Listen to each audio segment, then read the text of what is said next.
Hi, welcome to Menace and the Monk, and we are reviewing the Liverpool versus Leicester game yesterday.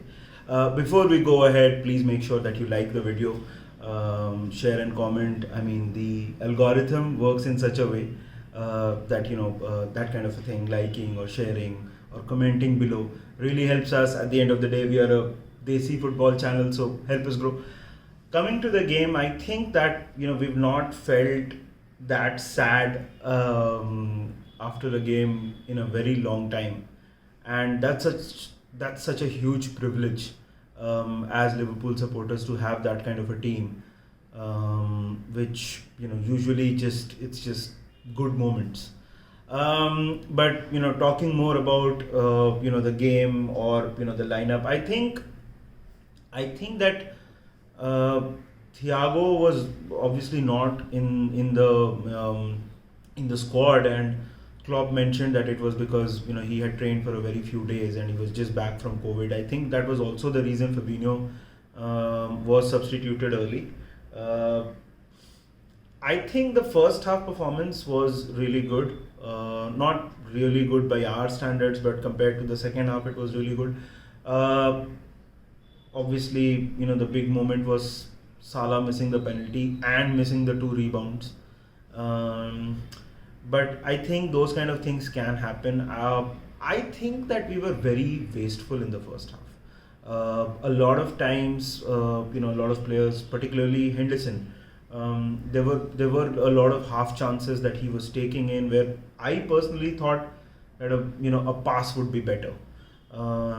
We were getting nothing from the midfield, which was a big concern. Credit to Leicester. We have to credit Leicester for being absolutely firm, absolutely resolute in their defending. They Brendan Rodgers put out a team, and it was very clear that they wanted to make life as difficult for us as much as possible. We didn't help ourselves either. But Leicester were, resolute in their defending, and we have to give credit to them. I think that there is no point getting into each of the performances, because I think the overall, not except for maybe I would say Joel Matip and maybe Simicas. I don't think anybody at all, Jota maybe, nobody was on their A game. We tried making changes. We got Keita on, we got Firmino on, but I think it was just one of those nights where things would not work out for us. The goal itself, it came from a mistake. Joel Matip made a mistake, and then Allison obviously had no visibility, and though it was at his near post, he could not save it. Um, Now, speaking about what this does, see, it will be incredibly naive of me to say that this does not disadvantage us. The point is, we are going up against Manchester City, who are a machine. They just don't know anything else rather than just annihilating the opposition. I mean, the same Leicester team, they scored 6 against them, right? So we will not. I don't think this gap will be incredibly tough to bridge. Not to mention that there is AFCON going to happen during that time, and we will miss key players, and Chelsea also, by the way, their players are coming back, and they will improve.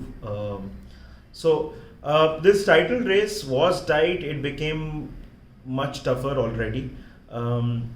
But I think this team also thrives on situations like these. We've seen more than enough examples. One being last week, uh, where we can do something. I think that till the time it's mathematically not over, I am not going to throw in the towel yet. But I'll also be not naive to say that we'll just win it on pure emotions. We clearly need to change certain things.